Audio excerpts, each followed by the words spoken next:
Rid of him. Bad kitty. All right. Tony the fucking cat, get off the table. Let's just start this podcast off by saying, get out. Get out of here, Tony. You want me to get rid of him? Leave. Hey. Get your funky ass out of here. Get out. Fuck your ass out of here. Hey, get out of here. He wants a fight. He knows not to Fuck him bite up, the Tony. hand that feeds him, though. Get out of here. I can't get up close enough to fucking actually kick him out. He's out of frame. Oh, we're good. Just chill right there, Tony. I think he's figured Hold out. it down for us, buddy. Yeah. He's figured out that there's a little bit of a TV show going on here, and I think he wants to be a part of it. So, Jake, you've always been a big fan of this cat, right? Love Tony. Yeah. Me and him go way back. Yeah, back to the Brooklyn days. Hell yeah, I've had many bites and scratches to my hands, but Yeah. we still hold a tight bond. Look how depressed he is right now. It's just Tony. a look into the face of just being, 11 years old and fat and disgusting and smelly. He has a lot of pressure. He's famous. Hasn't got laid in a good decade. Yeah, the 12K followers ain't helping him out too much. Are we going to just talk about him the whole time? It doesn't really totally bother me if that's the case. It was a half hour of cat talk. At least a half hour of cat talk. Justin, so introduce yourself. This is the Jake Seeley podcast, but Justin is the co-host. Jake, how would you describe your relationship with Justin? Pause. Oh, boy. All right, so I guess, I don't know. Justin's my, I'm his under the wing homie. He brought me up in the game. We're both from basically the same town, and he taught me the in and outs of life, kind of. I don't know. Like what, the birds and the bees, or? No, yeah, I mean, Did I? Yeah? I think so. Maybe. There's definitely been some times when we were up on the mountain Showed you his first... talking about some... Your first boob or something? I could say like I met Jake when he was like a legitimate kid. I think you throw the word kid around Point like it straight. You can just Oh, pull point it it- around and point it straight at your right mouth. in my mouth. Exactly like that. right. Pause. In there. Point it in your mouth. Pause. So like a kid. Oh, he's a kid. But like I met Jake when he was like 8 or 9. So like an Yeah. actual kid, and he was just this rad little snowboard dude that came in with his grandpa okay. and bought stuff from us. So I feel like I've just kind of kept an eye on him since, and yeah, it definitely got more fun when all of a sudden he was kind of like getting in his teens, and Right. like he was then all of a sudden a dude you could actually go hang out with, and I could go ride with, and it actually started with snowboarding. He was I don't know if dudes out there know it, but Jake was really, really good at snowboarding. And Really? See, I didn't even really know that, and I've been hanging out with him forever. yeah, we were actually both Flow for Rome, and I remember like I got on Flow for Rome, and I didn't know, and like we ran into each other like that winter, and he was like Flow for Rome too, and we were like, what? We were all pumped because we had no idea. No clue at all. So what was the point where you became more interested in BMX, or were you just doing both for a long time? Well, I was super into snowboarding. Like, that was my main focus. I was doing contests, like, throughout the whole year, like rail jams and like slope style events and whatnot. And then it basically got to the point where then I was kind of introduced to BMX. I raced BMX before, like during the time of snowboarding, and I played hockey. So I was pretty busy, So doing things. were you good at racing? Yeah, I mean, yeah. You did well, right? Yeah, I remember made this. national like numbers, like number 12th I got in like, nationals and stuff. Like I would always go to the Grands in Kentucky. And then so what transitioned you into freestyle? Dude, honestly, like I was at a BMX contest and I won Thunder, which was like my first video. Oh, okay. In a raffle. Yeah. And I went home and watched it, and I was like, "Holy shit!" Like I didn't really realize that that my bike could be doing this, Right. Like I've watched trail videos in the past, like during that time, and I like saw people doing turn downs and stuff, and like I was always the kid at the track, like just like dicking around, like doing like turn downs over the doubles, my clip in like shoes and pedals and stuff, and it just wasn't like the BMX didn't like fill my need, Yeah. It just was like. I was just over it after like maybe like a year or two after like I got introduced to like street riding or like even ramp or anything. Yeah, like, because there's that one edit of you that I'll always remember from back in the day. How old were you when you filmed that, you think? like 15, 16 probably. Really, really tight jeans. So tight. Oh my possibly God. a headband, right? They were girl jeans. Yeah. I hate to put that out there, but No, I mean, I'll be everybody real, like, had girls' jeans at the time. Justin, does this ring true for skateboarding as well, or was that just us? Yeah, no, Girl jeans. Girls Yeah, jeans. dude. Girls' jeans. Girls' jeans went hard. Yeah, they went hard. But yeah, there was a lot of cool tricks in there. There's a lot of like sprocket stall to 270, manual 180, that type of thing. Basically what I'm doing now, but on a ramp. Yeah, just jibbing around. I love that comparison of like the fly ledge tricks of today to the lip tricks of the old days. Transitions right over. Yeah, I mean, it's sort of similar. You're just grinding instead of stalling. exactly. And I actually think that I might have been quoted in a story one time as saying that I was with you the first time you ever rode street. My first Smith grind up a rail was with you. Yeah. It was your first up rail. And it was a Smith. Yep. It was a little like 3 or 4 stair. I don't even know if there would be footage of it. If there was, it would be in some old ass Manmade commercial or something. Yeah. So what about Manmade? How did you first get hooked up with Darren? Dude, I sweated that brand so hard when I was growing up. Like, just the team, everything about them was like. Well, Garrett Reynolds was on at the time too. Well, so. no, Garrett was like on that. after. Like, I got introduced to it, and I just like. I'm trying to think of who the first person I like really noticed. I can't remember the first person I was like really sweating on their team, but like.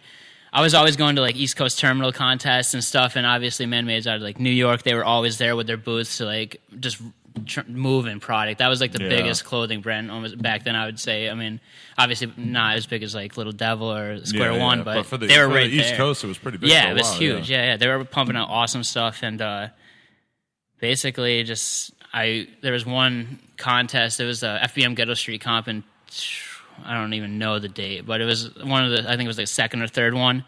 And I photocopied like Manmade logos out of my computer and like just printed them onto like sticky paper, and I like sticked them all over my frame. I was just so hyped on Manmade at the time, and then Darren saw that, and he was like, he was stoked that I was like repping a brand without even like having bought any of the stickers. Yeah. I mean, because I doubt they. I mean, I didn't have that's like dedication right there. Yeah, man, I was just so hyped on the brand. I was like, oh, I want to be repping it, you know? Yeah. And then I went to the Ghetto Street Comp, and I got third place in like the amateur.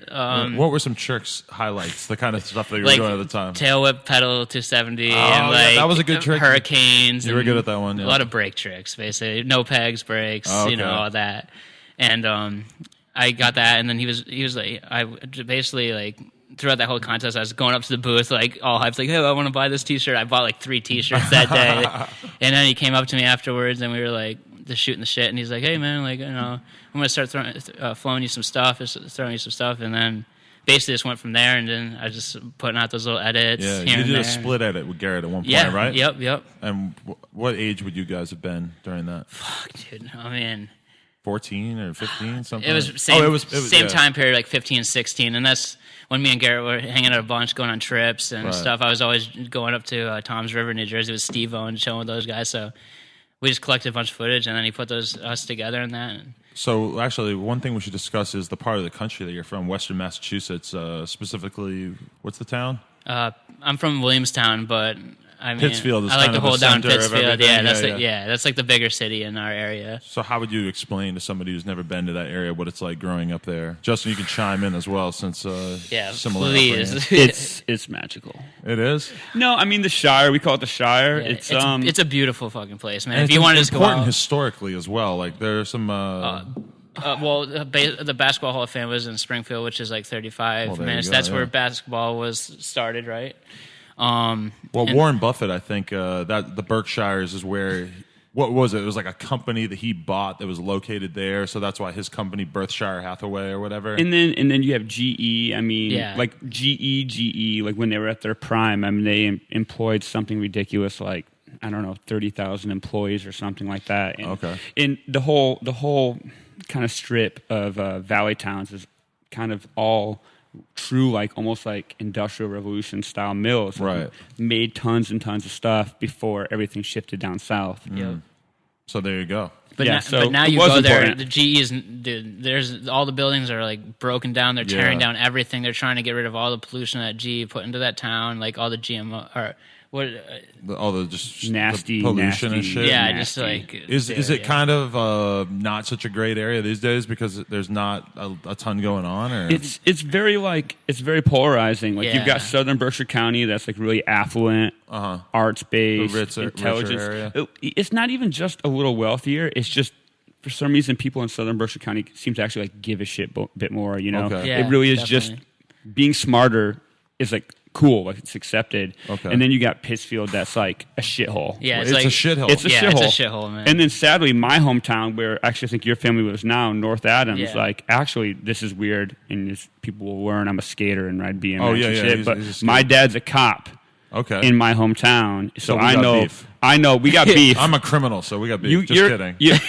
No, Adam's a good dude. No, not really. That's like my mom right there. Yeah, I'm a good Adam's guy. okay. But Yeah. I get like, I get the inside scoop, and like North Adams is just fucked right now. Heroin's horrible Oh, the there. drug problem yeah. in particular? It's basically it's a waypoint. Like Pittsfield and North Adams and spots like that are like a waypoint. Dudes get in trouble in the city or like, trying to be gone till November, if you will. And Right, they're so like they dip they're off. stopping in Holyoke, they're stopping in Pittsfield, they're stopping in North Adams, and it's like a whole connection like up into upstate New York, which is almost a bigger version of the Berkshires, where like there's bigger towns that were all mill towns, and they're even more screwed because they don't have the arts, they don't have like museums, Any and real stuff. jobs and Yeah, stuff. like places like Syracuse, it's got the college, but like Utica, Syracuse, Buffalo. Buffalo, when I was out there, it's just there's not much going on. It seems kind of rough. Yeah, huh? those cities are even more screwed than kind of where we're from, because we've got kind of the arts and museums and like Well, there's just stuff something like going that. on, Yeah. But one thing about Pittsfield that's kind of unique is the Garden, which is like a really dope shop out there that you've been running for how long?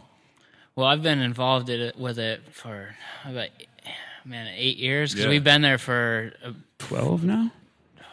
12, 13. And did they open up around the time that you started riding? The Garden, actually, I was introduced to the Garden through snowboarding, and I basically snowboarded for them until I was about 17. And about right when I was getting out of high school, I needed a job. I needed something, to like fill the extra void, make some cash, And the owners, Bill and Matt, great friends of mine. I've known them ever since basically as long as I've known Justin. And they were like, "Hey, yeah, we'll get you in there, try it out." And then I was working there, trying to learn skateboarding and stuff like that, and selling snowboards for about 2 years. And then Justin and me and myself kind of shoot the shit back and forth, trying to get BMX in there. And we're like, how are we going to do this? And basically he pushed super hard to get BMX into the shop as a skater at the time, not even being really interested in BMX that much. You know what's funny about that is you're talking about his old edits and talking about him racing, and I mentioned I know him from snowboarding, and the thing that was funny is I had kind of started talking to Bill and Matt. I'm about Alex Platt, who obviously friend, Another dope rider from the another area. dope rider. I was like, man, Alex, that kid Alex is so good. Why aren't we supporting him?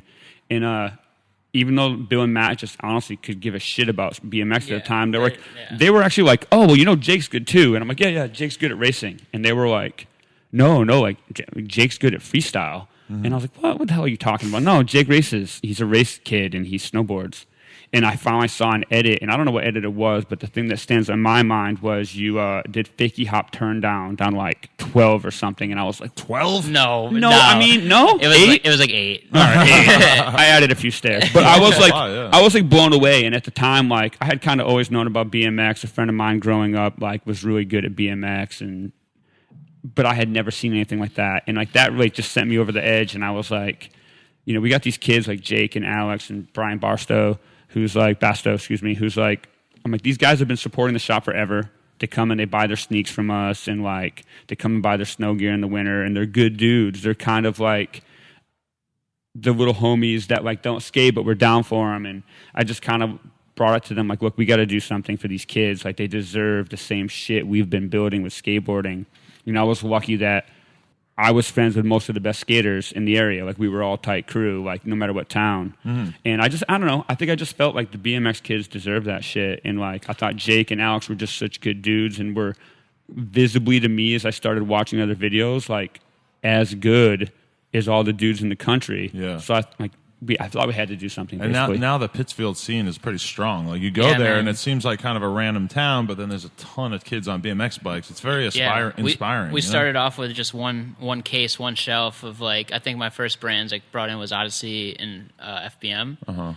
And the first month was really hard. I was like, nah, this isn't gonna work. And then I kind of started putting the word out a little bit, and dude, it just picked up so fast. And my bosses, like, they're still at the time, like, when we had that case of BMX, so they're like, and, we'll try it, we don't really know if it's going to last here. Yeah. And now look at it, now we're like, now we have like more than half the shop is dedicated to BMX just because the scene has grown so much. Just That's amazing.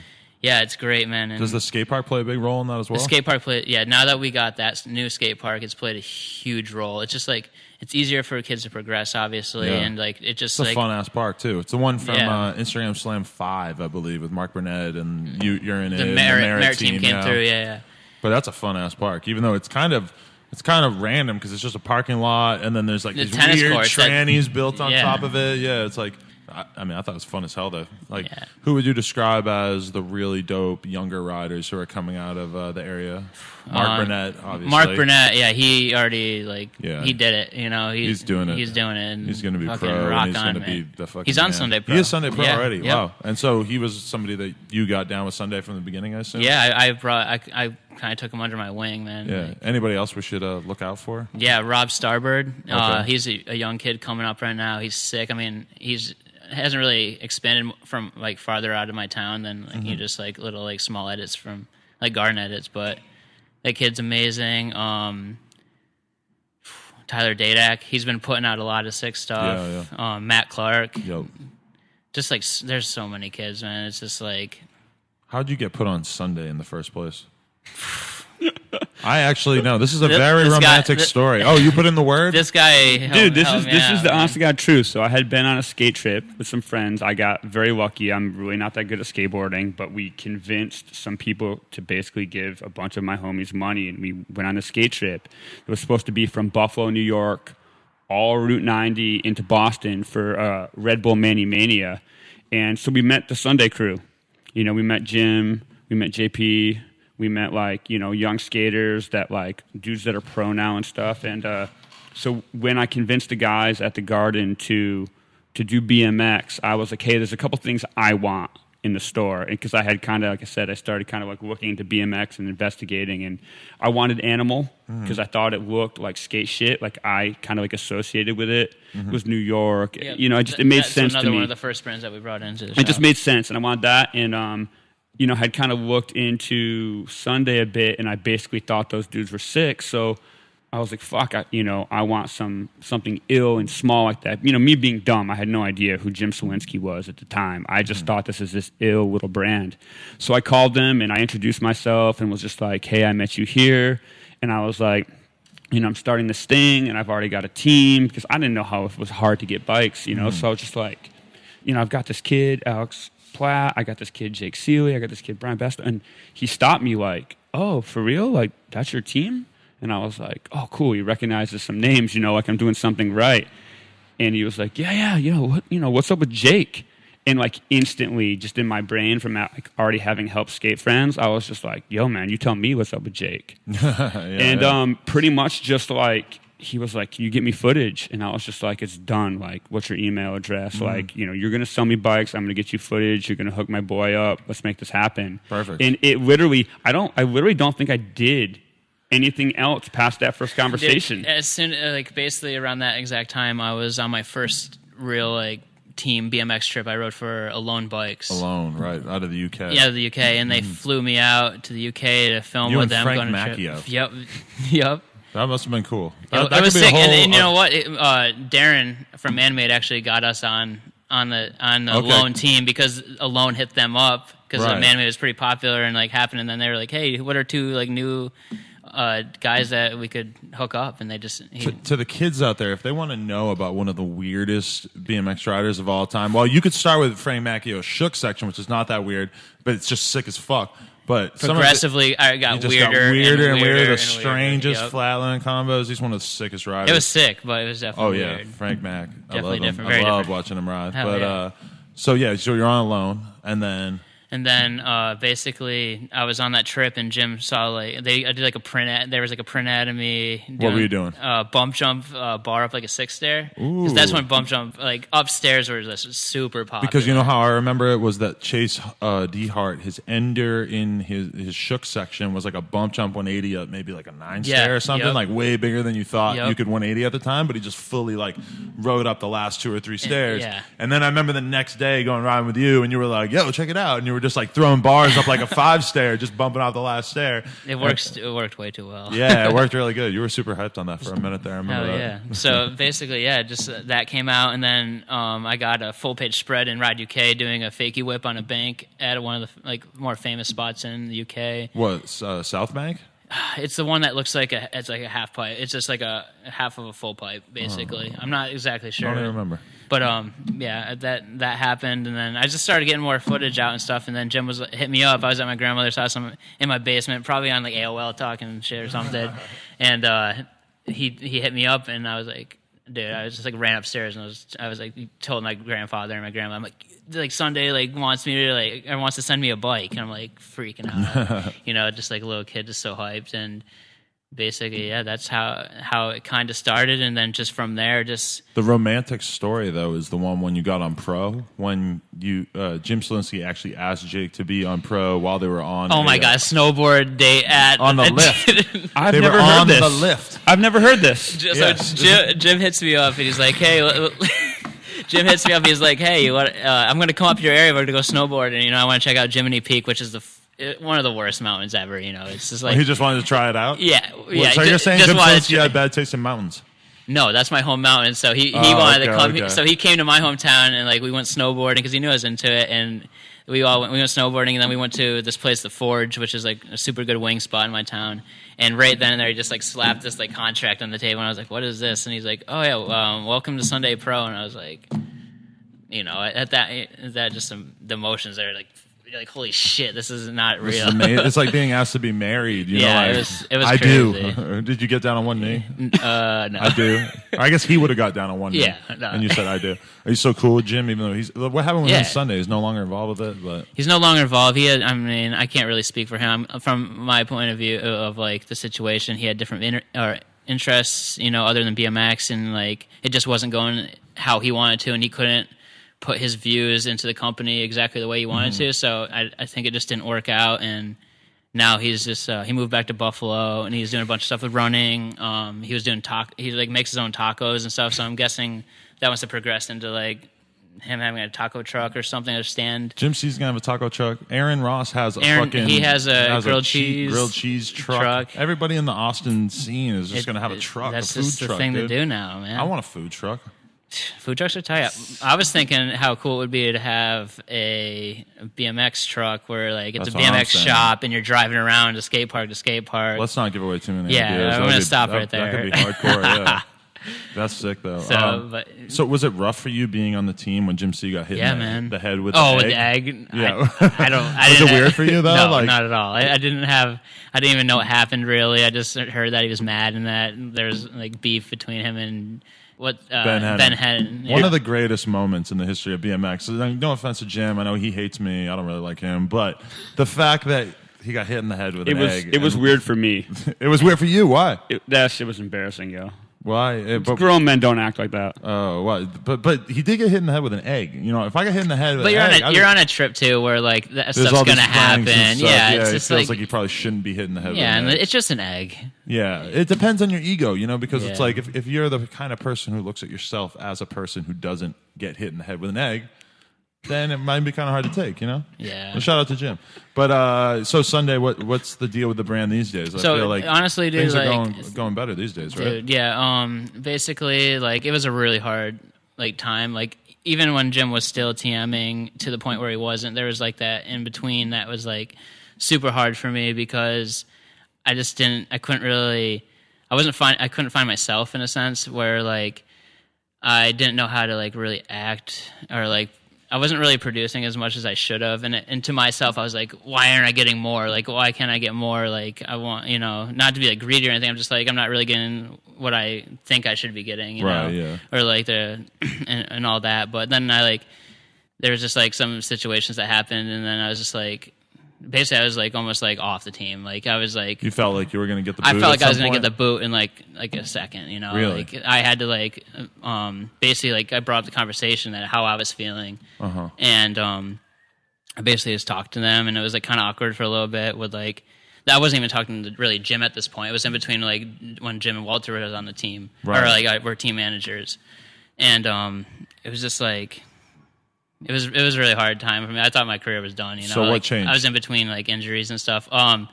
Basically, I was just like more motivated. Like Yeah. after that, I was like, fuck, like I need to do more. I need to like put in more work and just ride and be happy to be on my bike. You know, Yeah, because yeah. at that point, like I was like, I love riding bikes. Don't get me wrong, but I was just like kind of bummed out in BMX. You know. Mm-hmm.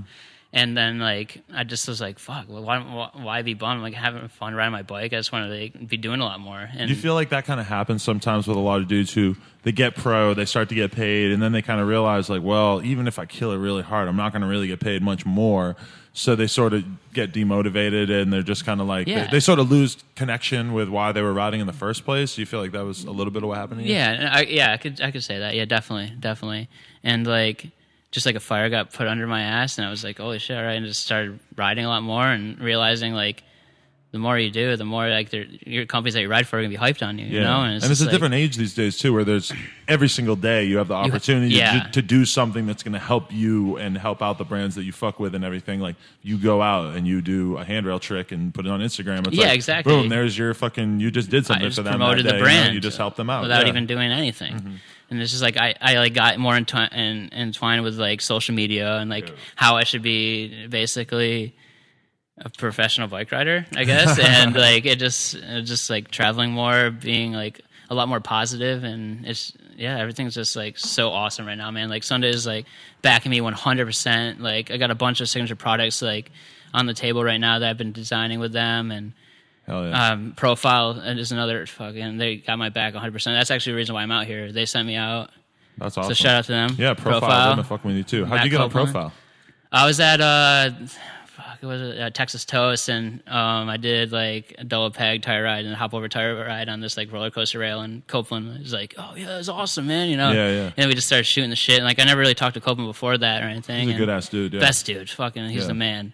Clean And cut. He's a nice, So- respectable guy. So he's Yeah. kind of not like me in that way, but you know, he's a good guy. night and day, but both great he guys. just sent me connects. Yeah.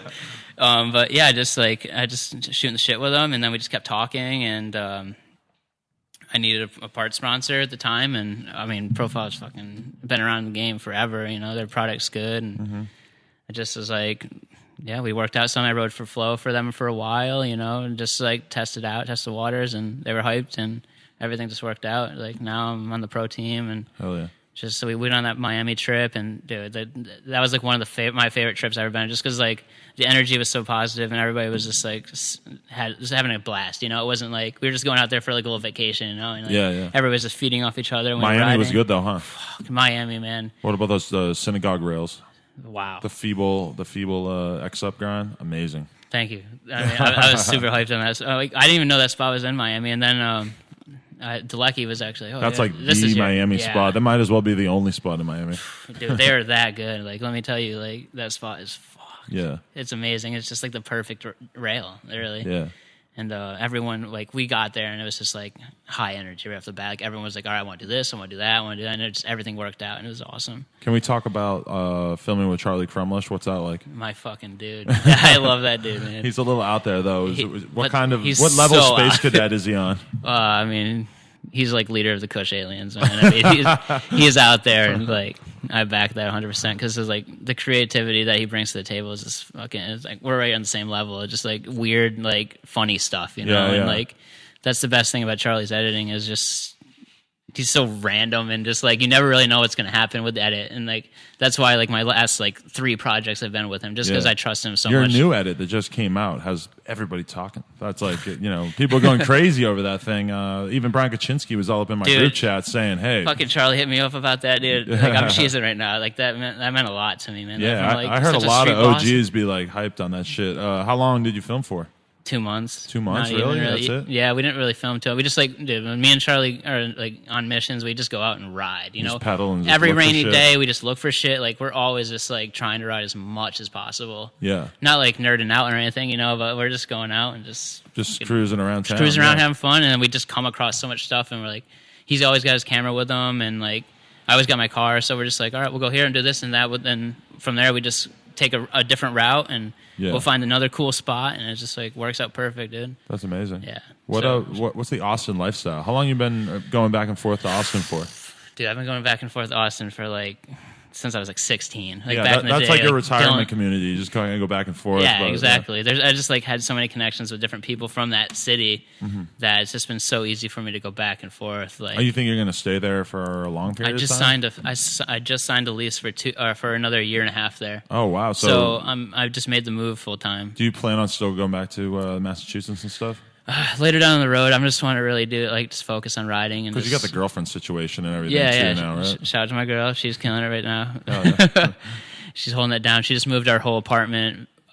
She just basically moved for us, like couches, like everything. I feel so bad, but whatever. So your day-to-day life when you're in Austin, though, is you just go and just ride street with Charlie or whatever, or do you go to skate parks a lot? I'll have my days where I want to go train and stuff. No, I'm just kidding. No, but that's real. Like, I mean, yeah, you do some like crazy tech grinds that you probably do have to do some training. I mean, yeah, I don't want to like phrase this training, but I go to the house park and like just dick around on ledges and like practice stuff. I mean, obviously anybody that rides is doing that, really, you know. What's the scene like at House Park on a random day? All the BMXers just chill by the bowl and like They just hang sit there out. all day. Is there too much chilling, or is it a good vibe?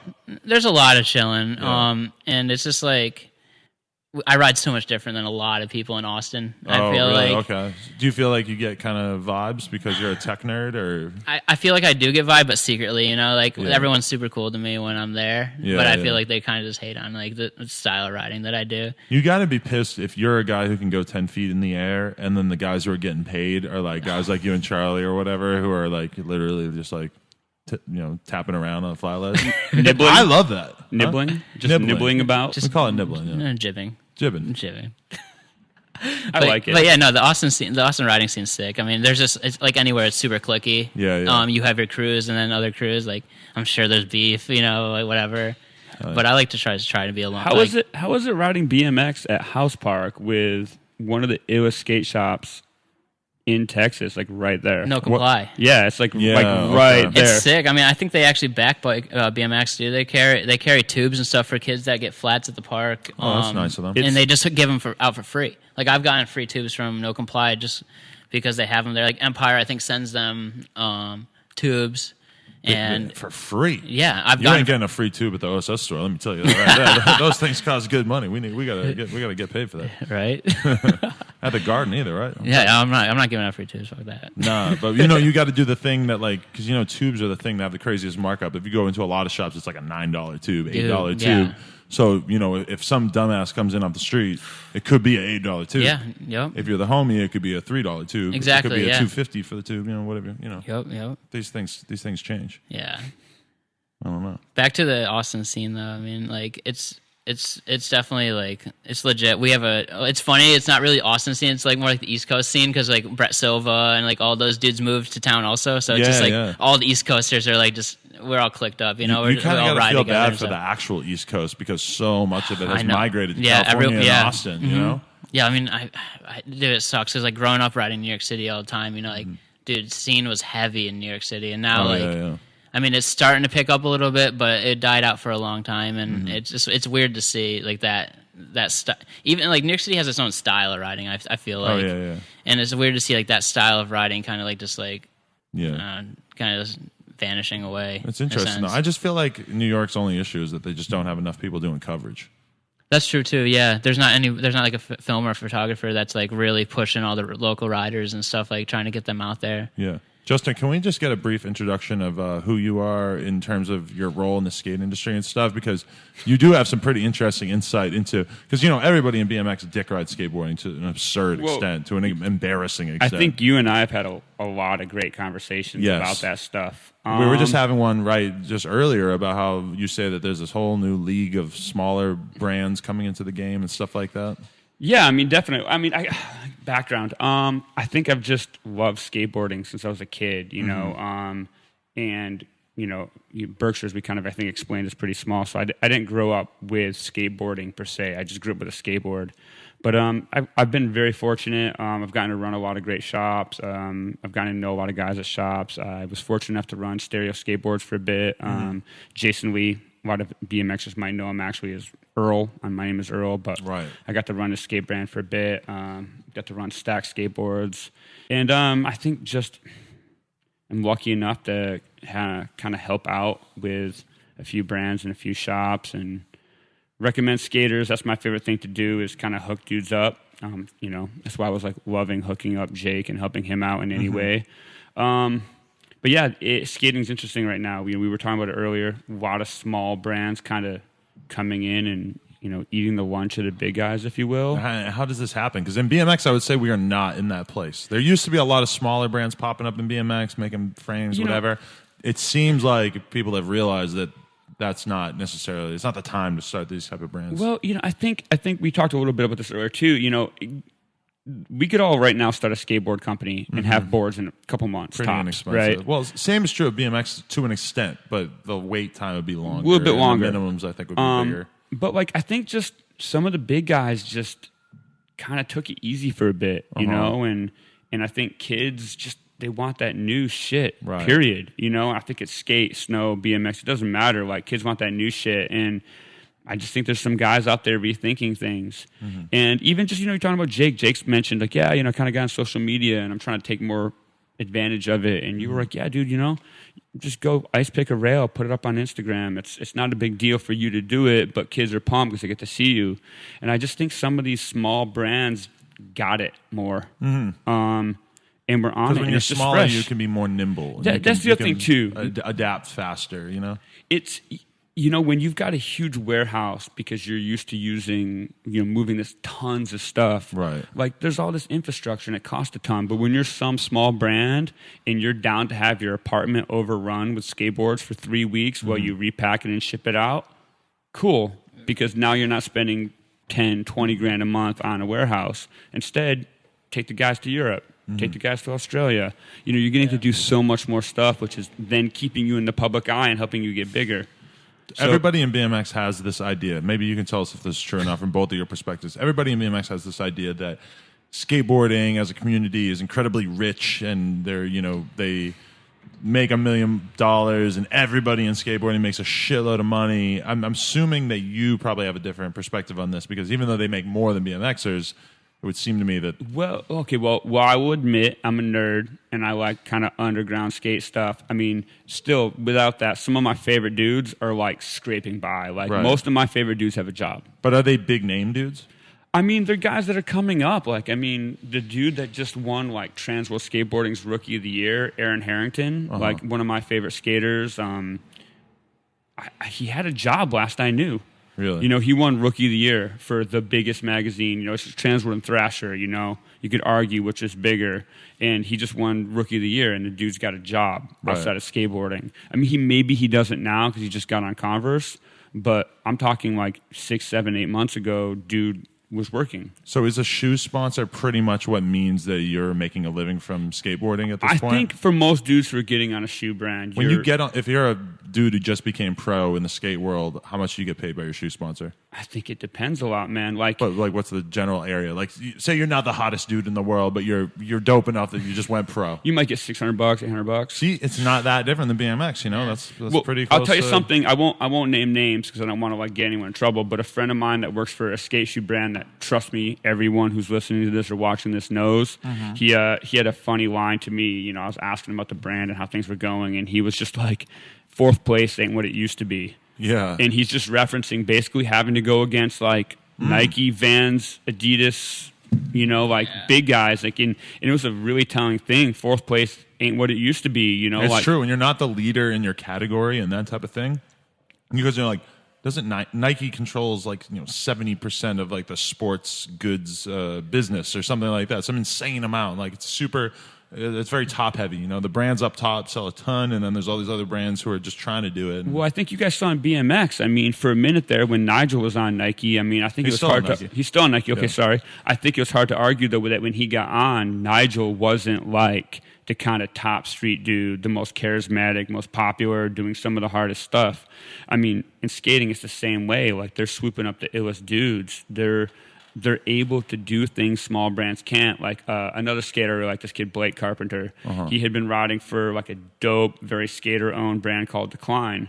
Put out this just bonkers part, just really unbelievable part for them, and literally just I think a few weeks later, he's off. He's on Nike. Really? Because Nike can go, wow, that was amazing. Okay, well, we want him. But how many dudes does Nike have on pro at any given time in skateboarding? I don't even know now. It's a ton? It's a lot, dude. Really? That's interesting because in BMX it's the opposite. They have like the 4 or 5 like really dope dudes, and they got rid of like almost everybody else who's like on the flow. Well, so they're doing these videos, and it's like SB Chronicles, and there's like 6 dudes in each one. And they're getting ready to do the third one, and I guess not everyone's even going to be in it. Like, they're not even going to finish the team off. Wow. That's like heading towards like 18, 20 dudes, and they're not even going to have everybody in the video. That's crazy. So, but would you say that the average pro skater makes what, 20 grand a year, 30 grand a year? What you're saying? I think there's a lot of dudes out there who kids in skating think, like, forget BMX. I think there's a lot of dudes and kids in skating think are out there like killing it, driving BMWs and living life, and I think they're making like 20, 30 grand a year. And then, so it's not really as crazy as everybody in BMX probably assumes it is. Yeah. I mean, you know, something I talk about with a lot of my friends is everyone seems to be stuck in 2003 for some goddamn reason. What do you mean by that? Well, because, you know, that was like the heyday, man. Like, X Games when dudes were getting tons of money. Everybody was, man. And I have a hard time believing BMX dudes weren't too. Like, you know. Well, there's definitely like the dudes who are winning contests and stuff. Yeah, like they're making Dave Mirra was making Dave millions. Mirra's pro BMX. Yeah, Tony Corey Hawk's pro Nastasio was in skater. here the other day, and he said he made $500,000 a year for a while there. Yeah, but, you know, so the whole thing is that everyone thinks that way. And I'll admit, I got some friends in skating that, like, they act that way. And, you know, if they ask me advice, I'm like, the first thing is get your head out of your ass. It's not 2003. Yeah. You know, if you're lucky enough to sign a new clothing contract, it's not going to be 10 grand a month like it was back then. You know, you're going to get a little bit of cash and hopefully some trips and a little bonus if you do an ad. And that's just kind of how it is, you know? I think that in BMX, you know, the top dudes make a lot of money. And then I think in skateboarding, it's probably the same. It's just there are more top dudes. Skating's just bigger than BMX still. Yeah. So if there's 10 dudes in BMX making really great money, there's 30 in skating. You know? Yeah. Jake, what would you say to somebody who's trying to come up in BMX these days? What would be your general advice if you knew some kid who seemed like he had a bunch of talent? General advice for that would Give be up. Just give up. Get out of it. Get a real job. Go to school. No, I'm just kidding. Just kidding. Follow your passion, man. Like, I don't know, just don't be hungry, but don't be hungry for the sponsorship, you know. Be hungry to like learn, progress, and like grow as a person, you know.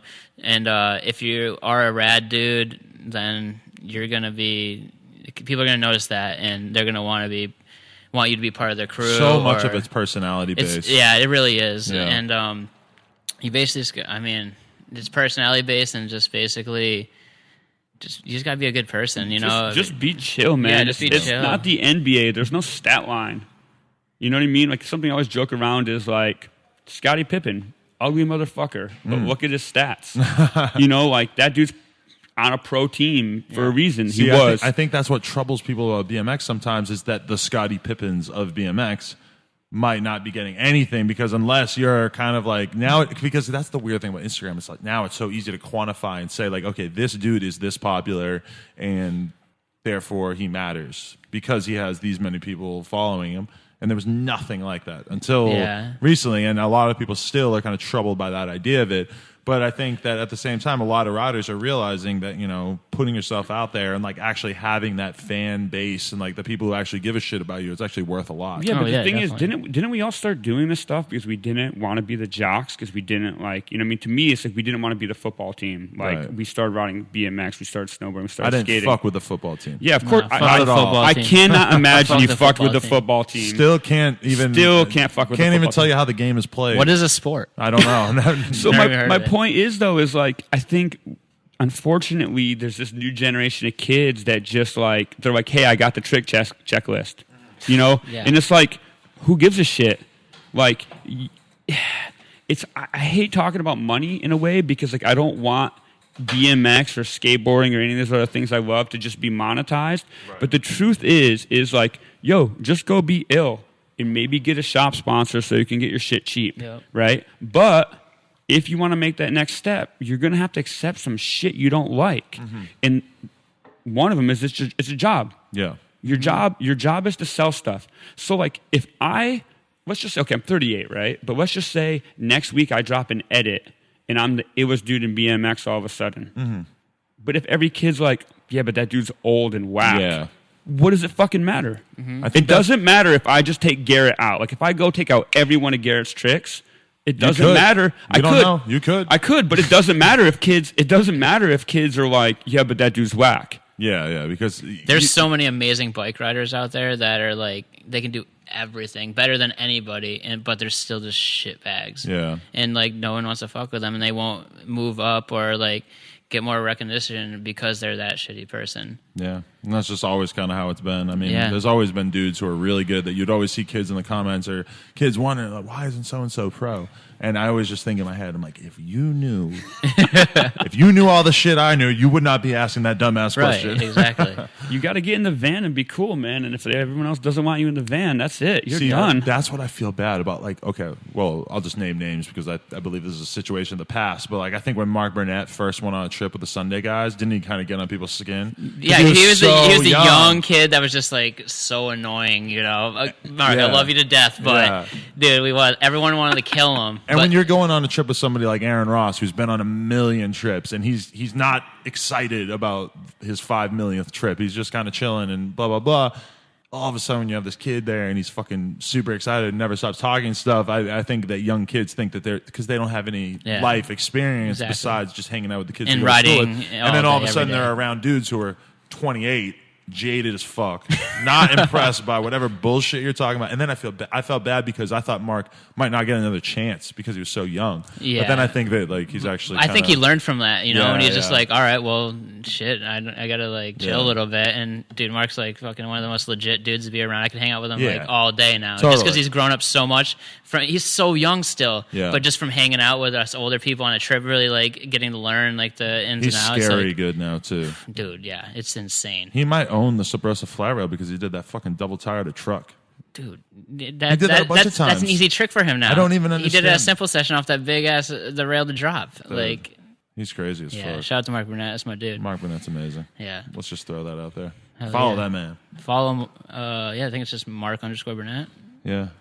But you're talking about smaller skate brands blowing up, but I just saw that Chris Cole just signed a Plan B, right? So Cole, yeah, right. The idea of the super team is still alive and well, right? Plan B's been going hard. They just dropped that recent video. Chris Cole, what's it? The guy? Jocelyn. Well, Chris Jocelyn. They're still middle America, man. You know, they're still mall kids. They're still. I mean, that stuff's not going to go away. Let's be honest. You know, because they have those contracts with all the shops and the malls and that kind of stuff. That probably goes a long way. That's part of it. But I mean, like your average kid is clueless. They don't know shit. Yeah.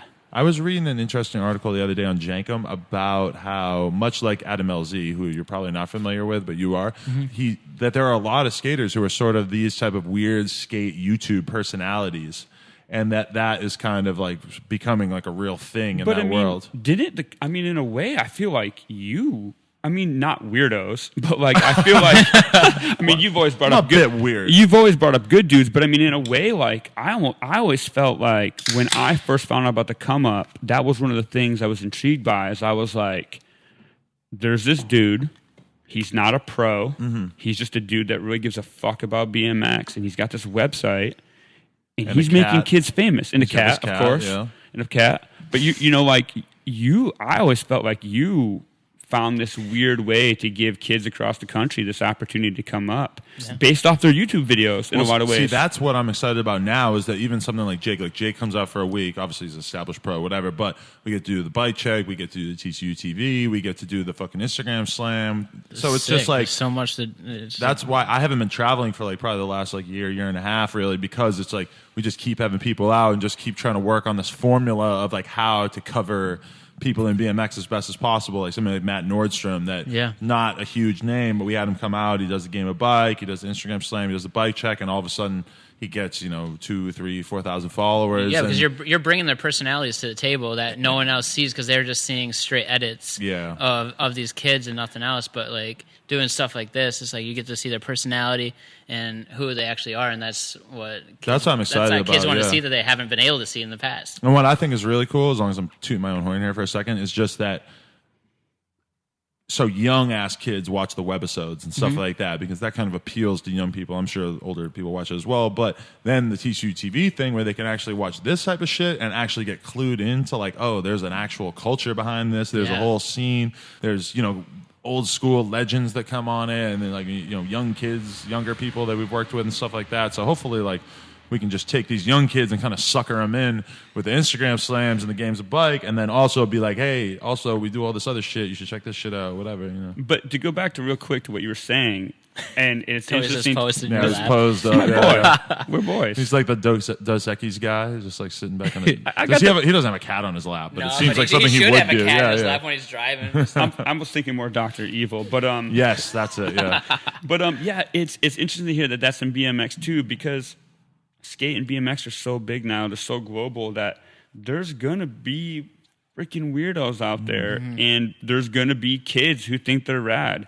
I mean, that shit in Skate, the article you're talking about, like, there's one guy called Black Cobra, I believe it was, that I like. He's just like some white trash dude that just hangs out the skate park. What's that kid called? Black Ninja or something? Black Ninja, that's Black it. Yeah. Ninja. He's funny. He's funny as shit. And he's got a following. He does. The real word is that Andy Schrock dude. I checked him out too. He's got this company, and he fucking sells shit. Is he the one with the helmet?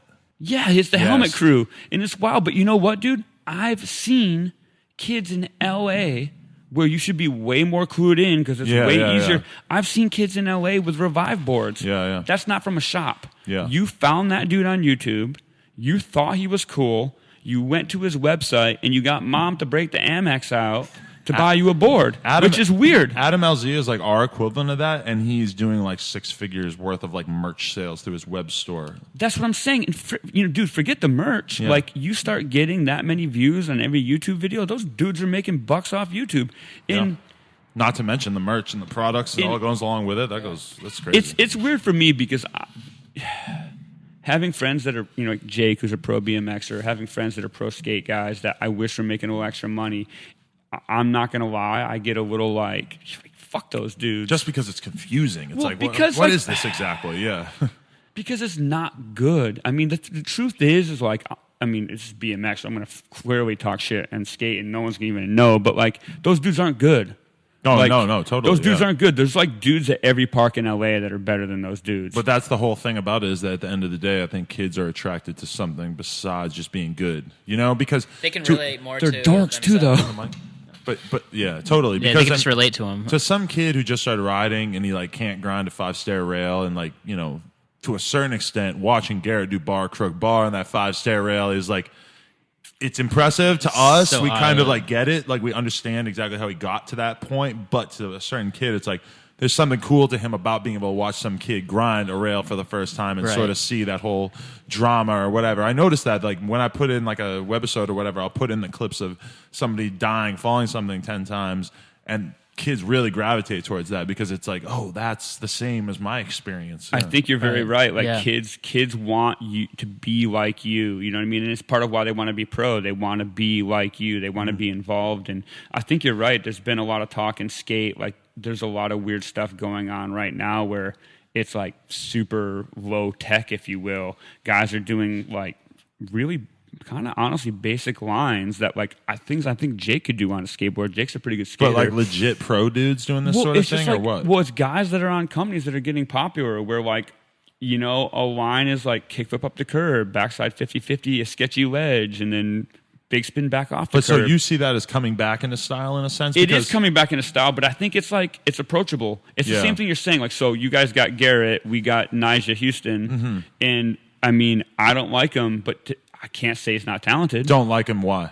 It's just not my thing. Just because he's like so insanely I don't really like his ego. Okay. I don't like his ego. I don't really like his style. I don't really like, as cliche as it sounds like how he dresses. It's just not my thing, But I would never, ever, ever say he's not talented. Right. But it's just like, I've said this to a million friends, like, if you turn on Street League, because, that's easy. Like, you can turn on the old television and click through the channels, and you can stumble upon Street League.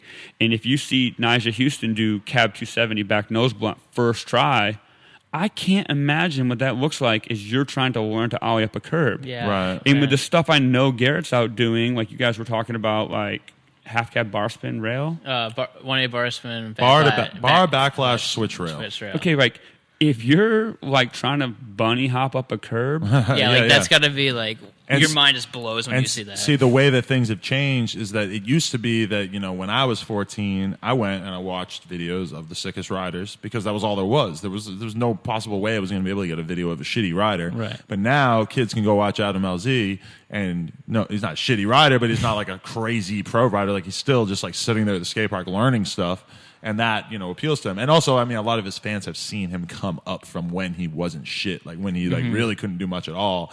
And like, that kind of thing appeals to him too. I just think that mix of lifestyle is what has made, like, showing the personality and stuff is like, I still just feel like every other media company in BMX hasn't figured that out. Like, that you have to show a lot of personality. That's why Props did so good. You remember Road Fools? It's all about personality. Like, when I think about the come up, is like basically I just want to be like Props. I want to just suck Props' dick until we become Props because I just worship the content that they did back in the day. But again, that's what I think the come up is doing well. Like, you're making kids want to ride. I mean, that's the goal. Is I think like when guys get good and they get cool and they get hooked up, you forget that like, yo, man, like we want kids to come do this shit. Like, if you're a pro BMXer and you don't want kids riding BMX, get the hell out of here. Get the hell out. Yeah. Get the fuck out. No time for that. You're blowing it. Like, you gotta like sometimes remember what it's like to be 12 and clumsy and a dork.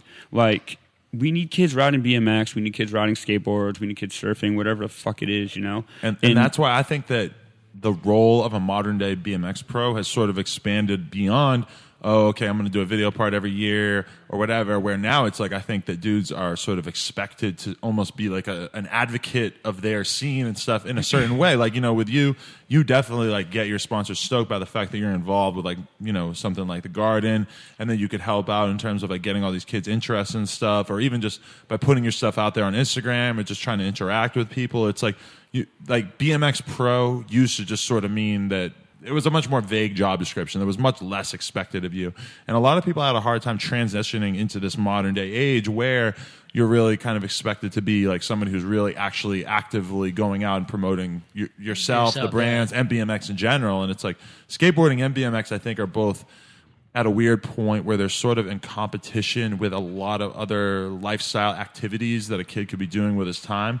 Because if you think back to the 80s, it's like, what was a kid going to do? I think just riding around on a bike or skateboarding at that time seemed a lot more commonplace because there's no internet, there's no video games, there's no YouTube, there's no million other things that there are other possible things to do. So now, if we want BMX and skateboarding to thrive, I think it actually takes like work by these people to actually like keep these subcultures going after 40 years. And you've got to, you're right. You've got to be more inclusive because I think it's too, it's so easy. Like when I first started screwing around with bikes, I like couldn't do anything, and it was ultra frustrating being a skater who could do some tricks, and a dude who used to be lucky enough to, get hooked up for snowboarding.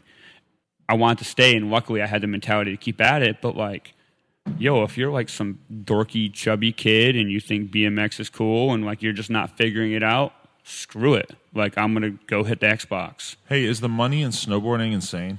I have no idea. Yeah, I don't have any clue. I know that the snowboard industry, last year it was really bad. Yeah, and they're starting to they're trying to pick up because a little it's bit super hard to sell snowboards in shops, just like bikes. It's just weather. You have to rely on the weather. If you have like in the Berkshires especially, like we could have a winter where it doesn't snow at all, or else we could have a winter where it snows almost like every weekend. So this is a brutal winter, right? We got a ton of snow this year, but it came very late. Oh, okay. So the problem this year was that you had to order for snowboarding. You have to order everything for the year way in advance. Like we already pre-booked everything for next year. Really? For next winter that already came out. So you've learned a shitload in terms of like just working in the shop Yeah, and like, man. seeing how the whole business end Definitely, of things yeah. goes. Huh? Basically, I've learned how to deal with companies. I've learned how to talk to people over the phone. Obviously, retail. You just learn how to like work people. Yeah. Through like a business aspect, like how to Manipulate them, deceive them. yeah, make them buy that product. If that's all you care about. No, I'm just kidding. This was part of my master plan because I'm not going to lie to you. I was a little worried about Jake Yeah. and Alex. Why? Worried about them? In what way? I love them to death, but like these young kids, sometimes you wonder where these young kids are going. You're like, okay, so school's not a priority. You guys just want to ride bikes. Exactly. Like, I hope it works out. Please don't get hurt. But in the meantime, hey, learn this business. So like, I got to be straight. Like, I don't think I've ever told you this, but like Bill and Matt know. One of my plans was like, at the very least, Jake is gonna like learn some shit at the shop. So God forbid this fucking falls apart or he gets hurt. He's got something to fall back on. Because I know his love of BMX isn't going to change. So maybe like he owns the shop eventually and he gets to stay in BMX and make some money. Right. But luckily that we didn't head that way. Instead, he's out there killing it. Trying. But I definitely have that if anything does happen, go wrong, and like for like just like selling shit in general, like there's the dudes at Full Factory like moving Sunday product or Odyssey product and stuff like. And you can relate to it. I can relate to it, and I feel like I could do that, right? Because I've talked to them so many times, like them trying to sell me stuff that I know how it works. I think being a pro at a certain point in your career too is probably a big selling point in terms of like just the fact that people already know you, they already respect you. In BMX, like being a good rider, it goes such a long way in terms of like the respect that you get later on in life or whatever. That's why I'm almost amazed that I've gotten to this point myself because I can't ride worth a shit. Seems kind of rare, but anyway. Side note, but I mean, yeah, I could totally see you. And also, like just shit. I forgot the point I was gonna make. I was just working at the shop. Yeah, just like working at the shop. Just it's dope. I've learned so much and. I got a question. Spaced, So you said you're designing a bunch of new stuff for Sunday, right? Yeah. Do you think like having to sell product is that like informing like the way you're designing your new stuff? Yeah, Interesting. Yeah, because you got to stay with trends and what's going to be best for that product that you're designing. That make sure it works properly. And I think through the shop, I've learned that just dealing with so many different bike parts and stuff, I've learned what works and what doesn't work. What comes back, what sells. So that's been like really easy for me to design what I think is going to sell and like what's going to be good. And also from riding all the time, I just know what I want, and I feel like I'm just basically trying to make a product that's going to help a kid out, like ride better or just like be more comfortable on his bike. So you're guaranteeing 100% sell through on all Jake Seeley Pro products. I'd like to have 100% guaranteed. Hey, bike shops out there, you heard this. Jake is guaranteeing 100% sell through. Sunday will mail you cash if your bike shop doesn't sell this product. Jake's gonna mail you cash. Dude, one thing that I will say that's been awesome about fucking working at the shop is I've learned so much about like a lot about fashion and just like creating like clothing, basically. Like I started because you guys sell a ton of clothing and streetwear and stuff too, which makes you sort of unique in comparison to exactly other like, typical bike like shops. A person that doesn't even ride or skate. You hear that in the or background, anything. by the way? Listen to that. I'm gonna leave it in. It was just loud as fuck. I figured I should acknowledge it. But like, so basically, fuck. What was I gonna say? About selling clothes. Selling clothes at the shop. Yeah, it just like we've been designing our own garden apparel for like half of the time that we've been there. I mean, it started with you doing stuff, and then once you kind of stepped out, I tried taking the role of like, what garden gear can we sell to be more like fashionable and make BMX clothing look, or street or like skate or BMX clothing look cooler. Yeah. Like on kids, and just like from having like Huff or Black Scale or Diamond and all those brands that are like. A kid that doesn't even BMX or skateboard comes in the shop and buys that stuff. Yeah. How can I like make garden gear that same way where I don't need to be selling it to a BMX or a skater, That's what's up. And I've just learned a lot from that all on its own. Scott just wiped a napkin off the table. Hey, so tell me about some of these injuries that you've been dealing with over the past few years. What's your health like right now? I mean, I've my health right now is I'm feeling awesome. You know, I have arthritis, and those are things I'm gonna have to deal with forever. Just aches and pains, sore after riding, like just like stretching in the morning, old man shit. So you've learned a bit about how to make your body feel better? Yeah, I've like learned a lot about my own body, and I've learned how to like train myself to stop riding when it's too much. Right. And how old are you now? How much to push myself. I'm 26. Just turned 26 in January. Baby. Small child. But yeah, injury. My knees are just so bad, man. I have like torn ACL. I have a torn ACL in my left knee, and then my meniscus is like almost all gone in my right knee. And I get like Synvis shots, which are like lubrication to gel up your knees where like all that cartilage is missing. Really? And I get those every 6 months. So you've just been dealing with it though, but I've been dealing with it, man. Riding your ass off when you've been out here, yeah. Yeah, I'm trying, man. Honestly, this is probably I mean, I ride a lot, but being out here riding every day, it's the most I've rode in a while. So like I'm sore as hell right now. Like I need a day off, but it's been fucking awesome. And well, you go home tomorrow, so that works out pretty well. Exactly. Go back to Austin and chill. It's raining, so just kick it. So I hear. But yeah, those are really the only injuries that I've like had to deal with is my knees. But there've been serious ones, you know. Like there was like I'm talking like almost like 3 years like not feeling myself on a bike. Are there any tricks that stand out to you that you like can't really do because your knee is fucked up right now? Tail whips, man. Tail whips in general, really? Tail whips in general. Like I mean, I can do like downside whips and stuff like still, but I don't feel comfortable with it. And when I catch it, does hurt a little bit because it's just like that whack against your knee, and it kind of just kicks it. But I wish. I don't know. Who knows? I mean, it's all about how I can strengthen my knees, you know? It's just about how much you want to put in, like, health-wise to keep your body super strong. I mean, I have no ACL in my knee, and, like, for a normal person, like, they couldn't even walk. But because I've rode and I've, like, just been strengthening it so much, like, it's like like nothing ever's happened, you know, besides, like, the aches and pains, like from the arthritis. What's it like being an Uber driver?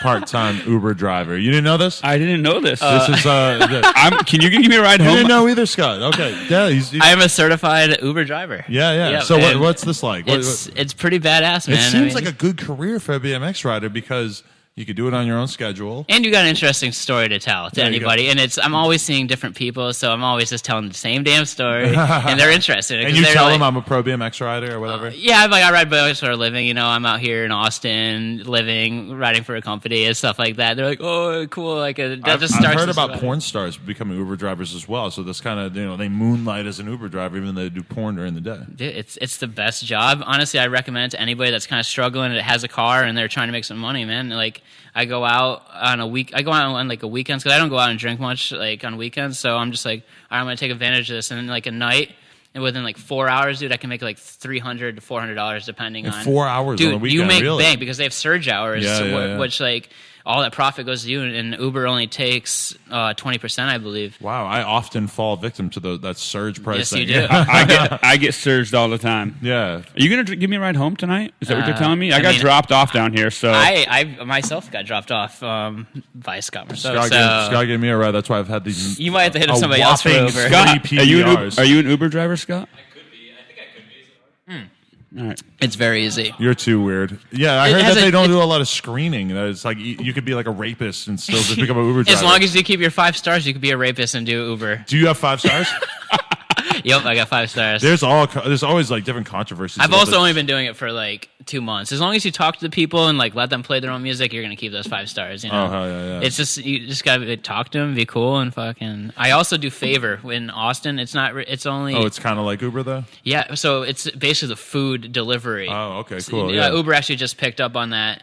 I believe. They deliver your groceries or right, whatever. Yeah. So like I can be delivering anything from tampons, cigarettes, grocery runs to McDonald's. Hopefully they don't mess that up and somebody doesn't try to smoke the tampon and then put the cigarette in their vagina. But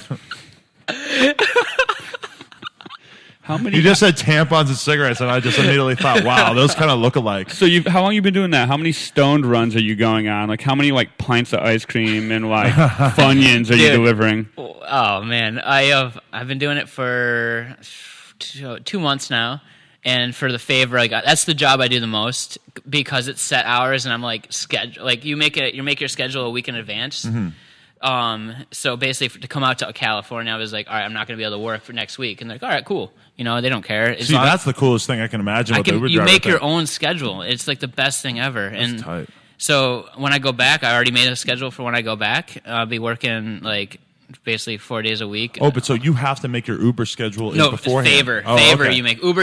I could like leave here and go drive. You know, just like sign on to the app. Could you do it here, or are you only allowed I could do it anywhere I want. Really? Yeah, as long as it's an Uber city, like you can do it anywhere. So what you're telling me is every BMX kid in Austin who wants to meet Jake Seeley should just basically cop favor the Uber. Get an Uber or start favoring like your favorite snack food. Yeah. Do we have to explain Uber to all the kids in Middle America who might not know about Uber yet? Or? I don't know. Uber is a taxi service, but it's basically. through an app, basically, and it's super more personable. easy. It's cleaner. Like your drivers are going to be better because they're rated. If they're rated, they're bad, they're going to get rated bad, and you can like deny them their rides and everything. Before Uber, I was constantly worried about getting a DUI or where to park my car or anything. I feel like Uber has like dramatically reduced the odds of me getting in trouble. Oh, I would agree. What? And save money. Yeah, and but it does. No. I feel like it's cheaper than a cab. It's cheaper than a cab. Cheaper than a cab. It saves you a shitload of money. And the thing about it is that like for me taking my car at 2 at midnight to go to the bar, it's not possible because when I'm going to get back, I'm not going to be able to park in my neighborhood. It's like impossible. Yeah, exactly. And it's like I'm going to go to the bar. I'm going to like really try not to drink or whatever. It just seems like a bad idea. Yeah. Or you end up driving home one-eyed. Driving drunk. Even like you have 3 beers and you try to drive. It's like you might feel totally fine, but you get pulled over, you're going to get You're DUI. done. You're fucked. Yeah. So, but with the favor thing, a lot of people ask me, "Hey, have you ever had any crazy stories or anything like that?" I'm like, not really. I haven't had any like crazy encounters. But the day before I came on this trip, I got an eighth for a tip. Somebody gave you an eighth of weed. Guy handed me an eighth of weed, and it wasn't like weed that you could get around like Texas area. It was like medical from Cali. He's like, "Yeah, my buddy got this. Like, here you go, man." Like, that's tight. I was like, "All right, that's pretty sick." Like, that's the coolest thing I ever heard. It's a good tip. So that was the coolest story I've had so far for like Uber or favor. But we have multiple. I can only imagine like if I keep doing this, like something crazy is gonna happen. Yeah, I've heard so many. We've had Uber stories. drivers like ask us if we will sell them Coke recently. Like, obviously we said no, like no, we don't have Coke, but like, I mean, they're just offering it. They want it. I don't know what it is. Like, it's super late at night, like driving drunk, asking the passengers if they have drugs. That's couldn't believe that. Didn't Began was telling me he almost got T-boned by driving with an Uber driver, right? Really? I didn't know about that. That's scary. I'm pretty sure he said that the guy was hammered, wasted, and he was like just swerving all over the place, and then he like took a turn and almost got T-boned, like blew it through a red light. I actually just had my first Uber driver that was like, I was like, oh shit, this dude's going for it. Like, we were ripping, like going really fast, and I was like, oh shit. Yeah.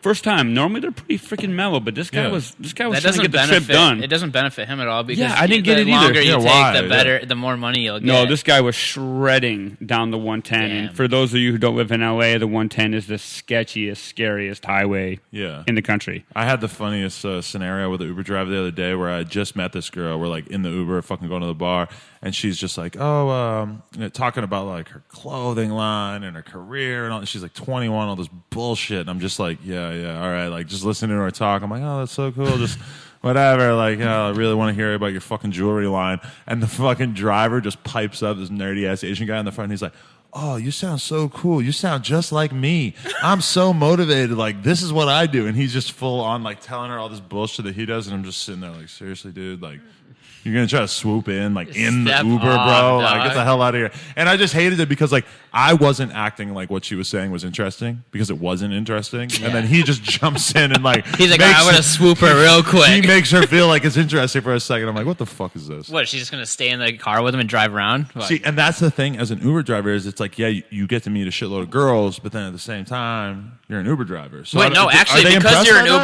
you're an Uber Uber driver, you can just be like, clock out and be like, all right, let's go to my house or something, you know? Like, you could, but that's my just thing. not is, like, working. You probably meet a lot of girls working at Starbucks too, but do girls want to fuck a guy who works at Starbucks? Yeah, Dude, I mean, Do girls want to Uber fuck an is Uber driver? popular right now, dude. Uber as a brand the is popular, thing. so I could see it working. It's I like don't cool know. to work for so I'm a food deliverer. How much cooler am I than a Domino's dude? Exactly, You're not. because I don't think the Domino's delivery guy's getting any tan. But because it's an app on iPhone, it's like Yeah. new and sweet. no, like, no. There aren't enough free freaking macchiatos in the world or enough free freaking Uber rides in the world to pull tail with those jobs. I don't know though. But like I don't bartenders know. get a lot of chicks. That's And, like, different, man. But bartender's not like a glorified job. It doesn't take any training. You're not like I don't know, man. I think if you're at the right bar, that's like kind of cool. Like getting a bartending job can be tough at a good bar. Right. Like, I think chicks dig that. That's true. What's important is that if you're an Uber driver, if you're a bartender, you get a lot of opportunities to meet these people, and then you Yeah. can kind of I've do met- what you want to yeah. do from there. But Exactly. I was just wondering, like,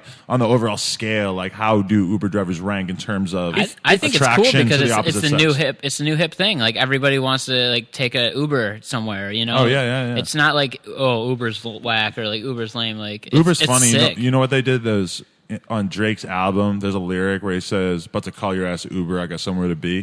And then like the day after it came out, Uber tweeted, "Hey Drake, we know you got somewhere to be at Drake." And it was all viral and stuff Yeah, because it's like, oh exactly. look, they're so hip that they listen to the new Drake album. It's like, Yeah. yeah, whatever. I'm Fuck gonna you. tie this back to BMX and some shit we were talking about though, and I'm gonna contradict myself by saying you're not pulling tail.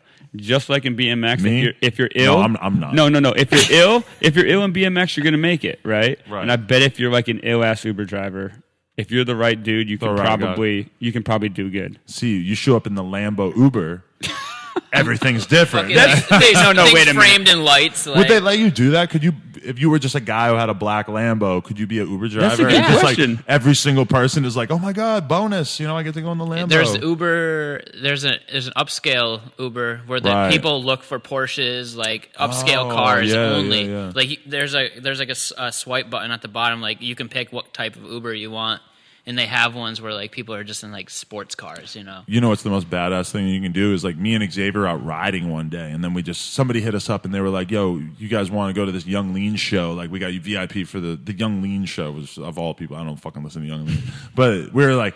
Oh, I was like, damn, we're not going to make it because we're going to have to drive all the way back to the store, drop off the bikes, blah, blah, blah. And then he was like, well, if we just order the Uber, but you have to get the Uber XL because you got to put your bikes in it. Right. Shit is so expensive. It was like $75 for us to fucking get, because we had to drop the bikes off real quick and then, well, whatever, we got it done. But that's the ultimate baller move is basically what I'm saying is to go home from riding in the Uber XL with the bikes in the back. All right, Austin. Next time you're lazy and you're done riding, just hit that Uber and maybe I'll let Jake your will boy. come. Jake I'll will pick come you swoop up. you. If you pick up a BMXer and he says like, "Yo, I'll pay you like an extra $5 to get out of the car and do a hot bar on my bike," would you be down? Fuck yeah. Oh yeah, that's sick. There you go. Any day I'll hop out and do hop out. Okay, I just realized what I have to do because we're already an hour and 16 minutes in. I'm gonna go to the Instagram right now at the Come Up BMX. I'm gonna go through all these questions we got, and we're gonna try to do them like rapid fire, quick Okay. answers. All right. Yeah, I'll try my best. Will Sweat 55 said, "What inspired your style to be the way it is? Who inspired you in the early days?" Neil Harrington. Ooh, okay. Yeah, first 180 over double peg I ever saw, and like Hand plant 180 over hand plant rail. 180. He was taking street riding to like a different level. He was trying to be way more creative with the spots he was using, and I just thought that was so fucking cool. Like, just like he would just go to a spot and he wouldn't pick the most like basic thing to do. He would kind of step out of the box and like you said, like a hand plant 180 at that time when he was doing all that stuff. People were like double pegging in feeble ledges, and that was cool. He's a little different than you too because he's got the tall guy style. You got the short guy style. Yeah, that is very true also. And also I think like a lot of like my inspiration was just from being like a really technical ramp rider, jibbing on the coping, like. And as you were coming up, it sort of became like, tech street was the shit to do. Well, even when I was like doing it, man, like it was at that point where like a lot of people were doing the big gnarly stuff, and I was Right. like, I just don't like doing what everybody else is doing. I like stepping out of the box and like just being more creative with my surroundings, I guess you could say. Describe yourself using 4 words off the top of your head. This is tough. Ooh, this is very tough. We could skip this one if you Yeah, really. I'm skipping that one because I don't know. Damien Setti 16. When did he first realize he was gay? fuck you? I'm still trying to figure out if I'm gay or not. Still trying to figure out when he's going to figure out when he's gay. Jake gets girls. I've noticed, always wondered how. I don't. It's confusing to me as well. All right. I'm just kidding. Stefan Benfield, why do you have signature cassette hubs or run a free coaster? Is that true? Well, no, Pro's just trying to help me out, man. They're just trying to we just did a signature colorway, and that's how what they do with all their riders on their team. Just because I ride a free coaster doesn't mean like I can't have input on like a color of a hub. You know, it doesn't have anything to do with like you know. It's just I picked a colorway that I like to have. I wanted that on a part, and Profile just came through and hooked it up. Yeah, stop hating, man. It's doing me. Yeah, it's just doing his thing. This is a dumbass question from Gene Barclay on YouTube. Why did you not switch over to free coaster yet? Well, I hate to break it to you, but he did. I did. A long ass time ago. You just put the cassette back on. In 2008, I had a cassette. Yeah. Hey, what do you think about the fact that people always would confuse you and Muffinman? Dude, there was a point when me and Muffinman looked exactly alike. But I don't get it because in real life you look nothing alike. I think it was the long hair. We were both a little chubbier. And you would always wear your hat down low. We always had the fucking new era like fitted hat, and it just we like fed off each other with stupid lingo all the time. We talked the like slang. So dumb, like awesome. oil and like stuff like that. Oil. Let me see what we got here. Do you plan on dropping another video anytime soon? Lucas Lage, he might not be familiar with the fact that you just dropped a video like the other day, but right now I'm working on. I don't know if I can spill these beans, but I'm working. Spill beans. Yeah, we're working on a Sunday video right now. Yes, and that's going to come out on DVD or it's going to be a full length DVD. I'm not exactly sure what they're going to be doing, whether they might be a little bit online, like but there's going to be a hard copy. It's a full length video. Do you guys do premieres? Yeah, we're supposedly doing a premiere at Texas Toast.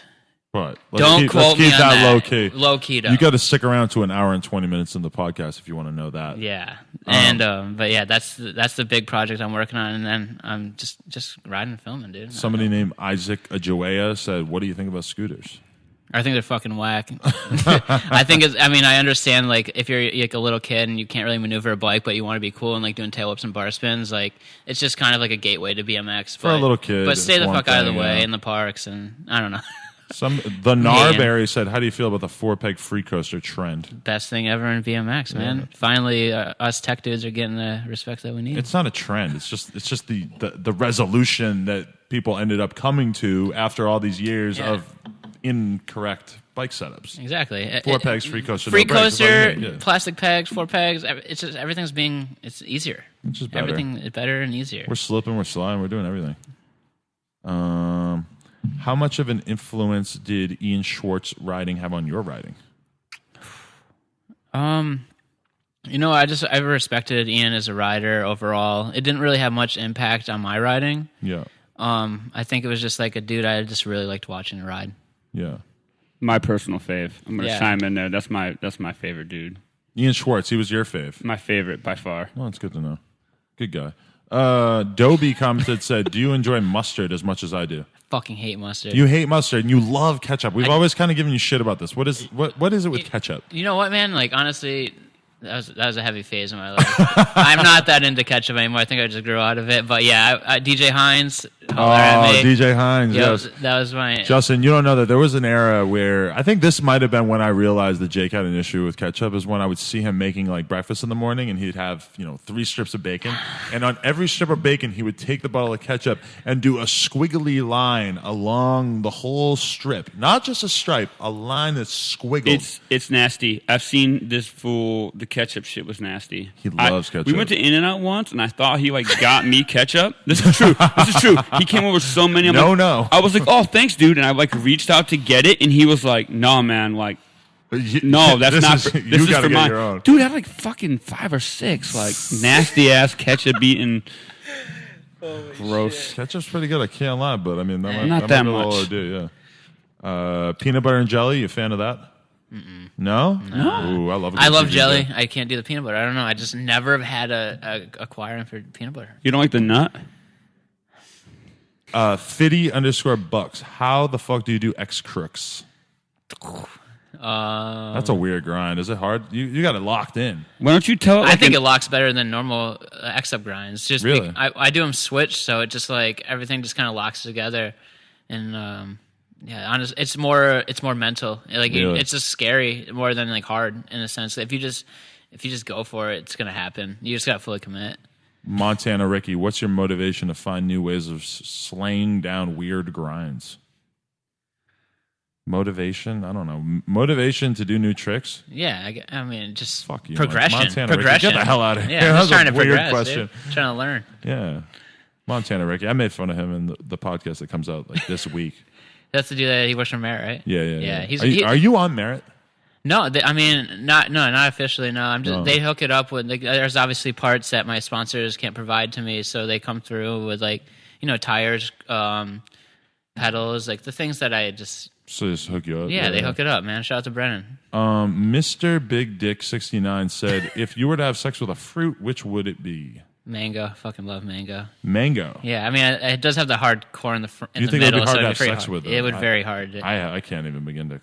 Adam, what fruit would you have sex with? Well, off the top of my head, when I was in high school, there was always this rumor that this one kid, Andrew, had sex with an orange.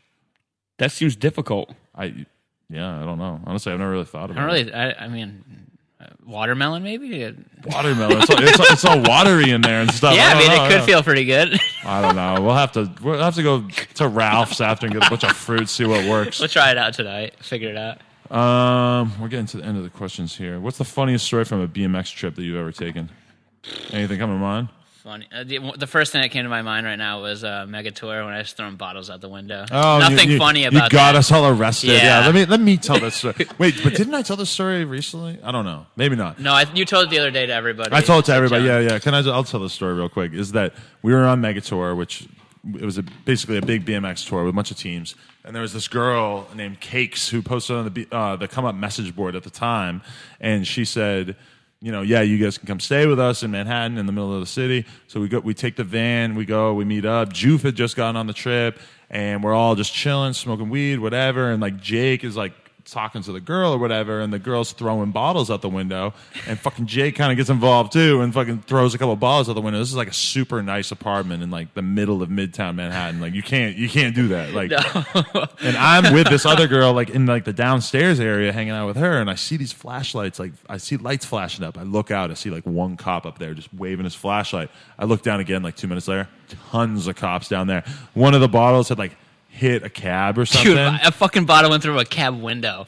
And of course that was my bottle. So the cops would run up in the apartment and everybody's looking at me like, oh, what do we do? What do we do? And I'm like, don't say shit. Don't admit to anything because they're not going to arrest 12 people. They arrested 12 people. We all got arrested. Well, also, I was like locked in. I locked myself in the bathroom. All right. I'm gonna hide out. I'm not trying to like. They hid the weed in the trash. They hid the weed in the trash, and then it just was all over from there. They're like, "We're taking you all in." We Young fucking and cab straight to the fucking New York City jail for like 48 hours. Yeah. I remember this story. Sucked, I actually knew this one. Sorry to everybody that was on that trip. Like, I fucked up, dude. Chase D was so mad. Yeah.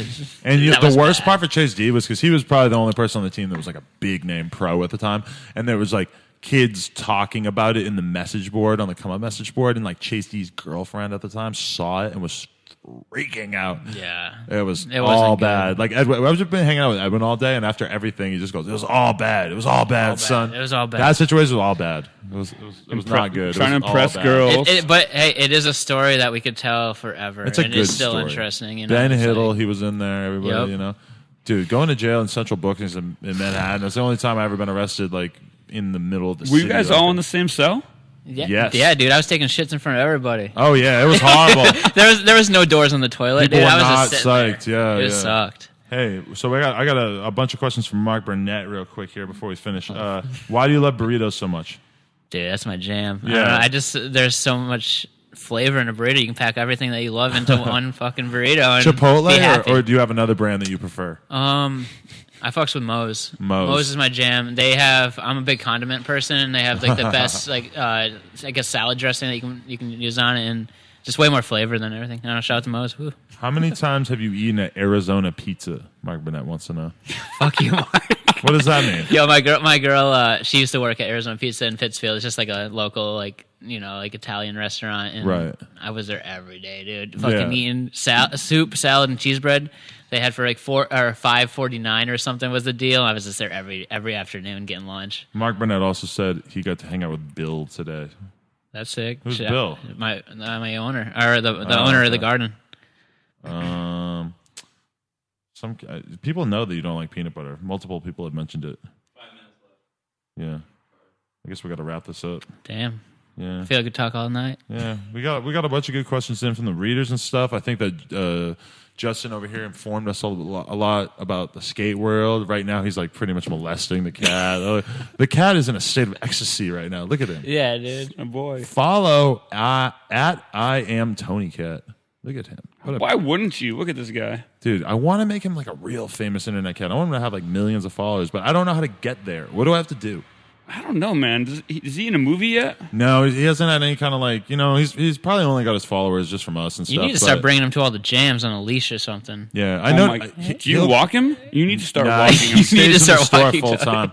I feel like what would Can you make picture a book, Adam in downtown LA with a cat on a leash? No, but he won't move. I've tried this before. He doesn't move. Uh-huh. Yeah.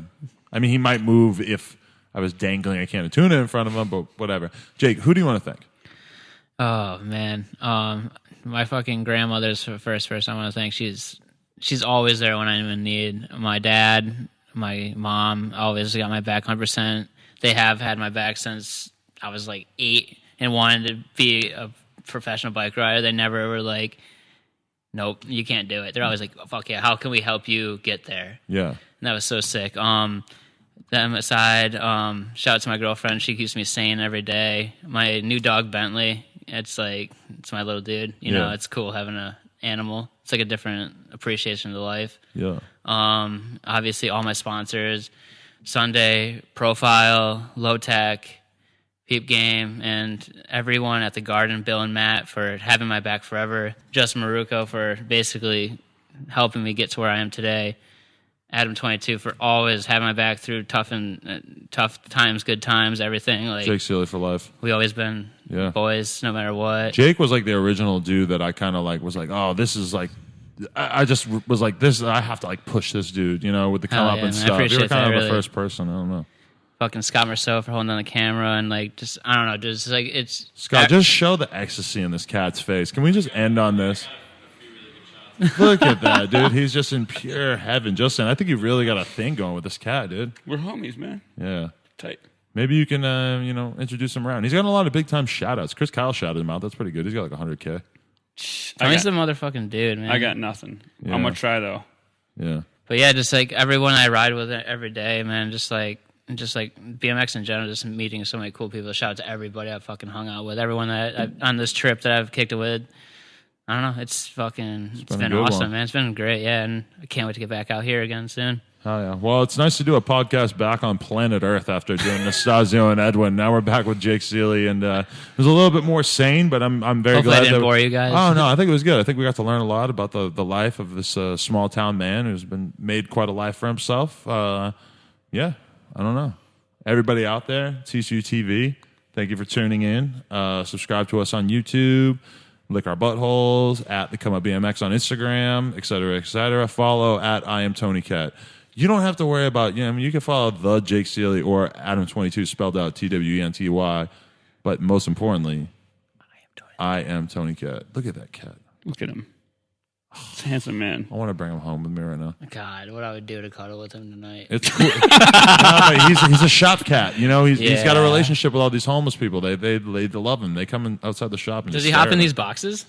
I feel like he would love that. Maybe not in those boxes, but he hops in boxes in general. Yeah. Buy a shirt from the Come Up. You might get some Tony Cat hair with your shirt. I think that this Bonus. podcast started with Tony and it's going to end with Tony. Yeah, That's good. just how it should. Bye guys. Bye Tony. Later. Peace. All right, here we go. I just want to start off with a little warning that Alfredo was doing some painting within the store earlier. So if I say anything irrational or weird or anything like that, or if JJ or Scott says anything strange, It's just the fumes. yep, feel free to just blame it on the paint. I came up with that slogan earlier, blame it on the paint. Nice. What do you think? Nice. It could work. So what have you guys been up to the past couple of days?